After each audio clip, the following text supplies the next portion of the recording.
Catholic Answers. To explain and defend the faith, visit us online at Catholic.com. Is natural family planning a heresy? By Father Brian Harrison OS. Attacks on the Church's teachings on the transmission of human life usually come from those who want to justify artificial contraception. This group denounces the alleged rigorism or obscurantism of Popes Paul VI and John Paul II, who have insisted, like all their predecessors, that it is always gravely sinful for spouses to interfere with the conjugal act to impede the possibility of procreation. But there is a growing tendency among some to attack the teachings from the opposite direction. This group denounces Paul VI, John Paul II, and the post-conciliar Church for permitting and encouraging what is known generically as periodic continence or natural family planning. As is well known, these terms refer to the identification and exclusive use of the naturally infertile period of the wife's cycle for having conjugal relations when a married couple has sufficiently serious reasons for wanting to avoid conception. Ironically, the latter group often joins forces with progressive dissenters in claiming that there is no moral difference between NFP and the use of artificial contraceptives. Using the same epithet employed by many of their archenemies, they refer to NFP as Catholic contraception, claiming that if the Church were logically consistent, it would either allow all methods of birth regulation or forbid all methods. I should begin by acknowledging that, in its milder forms, when it is directed more against some modern pastoral policies and practices rather than at the Church's authentic doctrine about NFP, the rigorous criticism seems reasonable and just. From what I have seen and read in my years as a priest, I agree with such critics that there is sometimes a one-sidedness or lack of balance among those promoting NFP. Married or engaged couples often are taught the legitimacy and the techniques of NFP with little or no mention of that other part of the Church's teaching that insists that couples need just reasons. Humanae Vitae 16, Catechism of the Catholic Church 2368, for using NFP if they wish to be free from blame before God. Indeed, I think we need now from the magisterium some less vague and more specific guidelines as to what actually constitutes a just reason. Often such couples hear nothing of the fact that sacred scripture and the Church's teaching see in large families a sign of God's blessing and the parents' generosity, CCC 2373. Still less frequently are they informed that, according to the magisterium, frivolous or materialistic considerations are in themselves inadequate criteria for deciding when NFP can be justified, cf. Gaudium et Spes 50. What constitutes an official Vatican statement? Having said that, we must now point out the serious error of those who go much further than simply to rebuke an unduly lax, permissive, and one-sided pastoral approach to NFP and claim that the practice is in principle immoral and stands condemned by the previous ordinary, or even extraordinary, magisterium of the Church. As we will see, there was never a Catholic teaching against the use of periodic continence. Practically as soon as the first rudimentary methods of estimating the infertile period arose with the advance of medical science in the mid-19th century, the See of Peter immediately and explicitly gave its blessing to this practice. Ignorant of this fact, some are now claiming that, from an Orthodox Catholic viewpoint, the very notion of regulating or planning births and family size is an affront to God and betrays a lack of trust in His loving providence.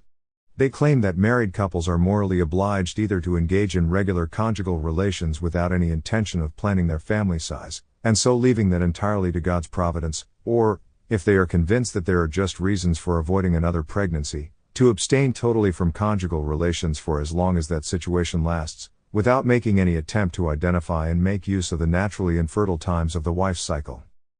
Perhaps the most outspoken and uncompromising proponent of this view is Richard Ibrani, a prolific sedevacantist. He believes that John XXIII was the last valid pope, whose booklets, bulletins, and website articles denounce the apostate Church of Vatican II and the anti-popes who lead it.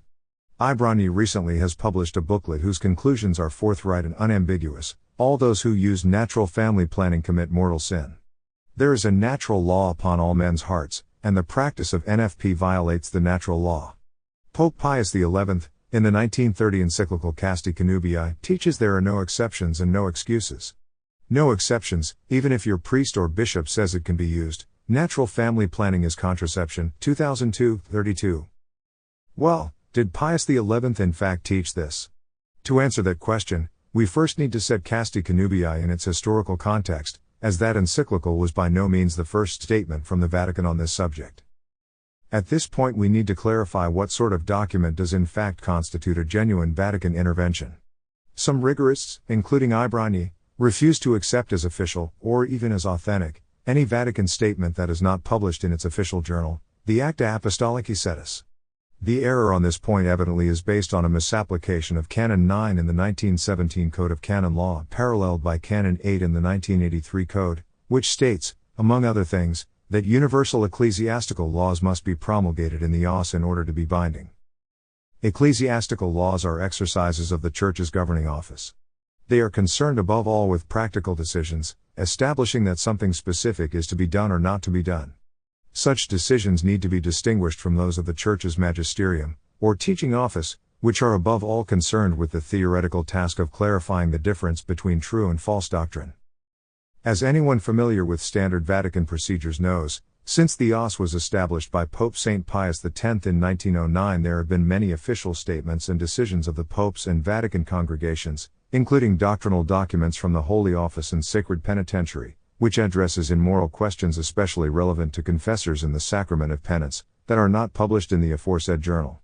Often they are sent privately by Rome to bishops, and perhaps only years later get published in some Catholic journal. Apart from universal ecclesiastical laws, which do indeed have to be published in the os, the inclusion or non-inclusion of other types of papal and Vatican statements in the os is a measure not of their official or non-official character but rather of the degree of public importance that the Holy See attaches to them. The Vatican and NFP. Let us now return to the subject of natural family planning. It was first necessary to clarify the question about the necessity or non-necessity of os promulgation in order to forestall a rigorous objection to the argument below.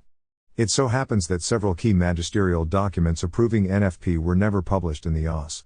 And because they were never published even in the English-language version of Denzinger, a key source of pre-Vatican II doctrine for laymen such as Ibrani, who publicly admits his ignorance of Latin, these decisions have remained unknown to those Catholics who denounce NFP as a recent modernist aberration or heresy. I have never seen any of those decisions cited, or even referred to, in rigorous attacks on the use of periodic continence. The first time Rome spoke on the matter was 1853, when the Sacred Penitentiary answered a dubium, a formal request for an official clarification, submitted by the Bishop of Amiens, France.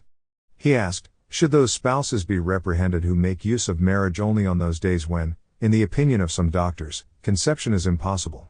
The reply was, after mature examination, we have decided that such spouses should not be disturbed, or disquieted, provided they do nothing that impedes generation, quoted in J. Montanch's, Theologia Moral 654, my translation. By the expression impedes generation, it is obvious the Vatican meant the use of onanism, or coitus interruptus, now popularly called withdrawal, condoms, etc. Otherwise the reply would be self-contradictory. The next time the issue was raised was in 1880, when the Sacred Penitentiary issued a more general response. The precise question posed was this: whether it is licit to make use of marriage only on those days when it is more difficult for conception to occur. The response was, spouses using the aforesaid method are not to be disturbed, and a confessor may, with due caution, suggest this proposal to spouses, if his other attempts to lead them away from the detestable crime of onanism have proved fruitless. This decision was published in Nouvelle Revue Théologique 13, 1881, 459-460 and in Analecta Juris Pontifici 22, 1883, 249. One could not ask for a more obvious and explicit proof that more than 80 years before Vatican II, Rome saw a great moral difference between NFP, as we now call it, and contraceptive methods, which Catholic moralists then referred to as onanism. This was the doctrine and pastoral practice that all priests learned in seminary from the mid-19th century onward. Before Pius XI was elected, Blessed Pius IX, Leo XIII, Saint Pius X, and Benedict XV all clearly approved of this status quo established by their own Sacred Penitentiary and never showed the slightest inclination to reverse its decisions of 1853 and 1880. But what did Pope Pius XI teach on the subject? Achille Rado, the future Pius XI, was born in 1857, 4 years after the initial Vatican permission was given for periodic continence. Like all other obedient and studious priests of his era, Father Rado would have learned and accepted this authentic Vatican-approved teaching that allowed NFP as a means of avoiding offspring. It seems most unlikely that after being elected Pope he would have had any intention of condemning the practice. It is well known that the main thing prompting him to speak out about contraception at all was that the 1930 Lambeth Conference of the Anglican Church had scandalized all morally upright folks by teaching, for the first time in the history of those claiming the name Christian, that unnatural practices, i.e., onanism, could be morally acceptable. Periodic continence simply was not the issue in 1930, and Pius XI did not address that issue in Casti Connubii. The clearest proof that Ibrani's interpretation of Casti Connubii, namely, that it condemns NFP as just another form of contraception, is incorrect is that Pius XI did not interpret his own encyclical that way. Only a year and a half after it was promulgated, the Sacred Penitentiary yet again issued a statement on periodic continence. This ruling was eventually made public in the Roman documentary journal Texta et Documenta, regarding the exclusive use of the infertile period. 2. Whether the practice is licit in itself by which spouses who, for just and grave causes, wish to avoid offspring in a morally upright way, abstain from the use of marriage, by mutual consent and with upright motives, except on those days when, according to certain recent medical theories, conception is impossible for natural reasons. Resp. Provided for by the response of the Sacred Penitentiary of June 16, 1880, Texta et Documenta, Series Theologica 25, 1942, 95, my translation. Clearly, it would be preposterous to plead that Pius XI never knew about this 1932 decision before his death 7 years later. In all probability he was the first to know about it. It would have been mailed out promptly to the bishops of the world for the benefit of their moral theologians teaching future priests in their seminaries. How could the only Catholic bishop in the world not to know of this heretical distortion, in Ibrani's view, of his encyclical be the Bishop of Rome? Approved moral theologians everywhere continue to teach this settled and authentic doctrine about the legitimacy of NFP. If the Pope had wanted to get a clear message to theologians and to the entire Church that he was reversing the doctrine of his four predecessors, he would have used different language than he does in Casti Connubii.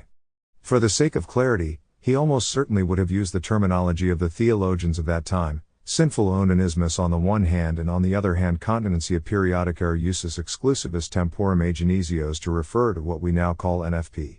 He would have stated unambiguously that the latter as well as the former was now to be judged sinful and unacceptable. It is interesting to note the difference in language between Ibrani and Pius XI when addressing this topic.